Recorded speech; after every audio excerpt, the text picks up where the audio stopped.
Well, this train is still under construction. As you can see, the pilot plow on the locomotive isn't painted yet. And there's no horns on the engine and a few things like that. And I'm also missing a baggage car. But this is a what would the Empire Builder look like had Burlington Northern stayed in the passenger business and Amtrak not come along. So we have an SDP-40 in the front here and an F7B.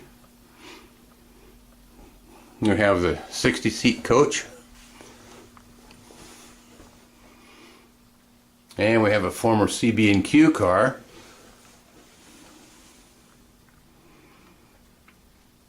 And the diner. And the big dome. And finally one of the past series 652 Pullman cars. So anyway, as soon as I get the baggage car and put a few more passengers in things, the only car that has any passengers in it right now is this Pullman car. This is a Walthers car, but adding passengers to the train really makes a big difference.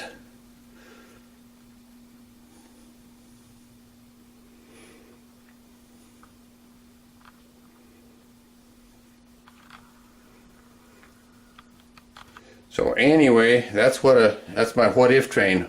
What if Amtrak hadn't happened and Burlington Northern would have stayed in the passenger business? What would the passenger trains look like, especially the Empire Builder? So as soon as I get a baggage car in it, I'll have all the cars, and that's what my idea of what the Empire Builder might have looked like.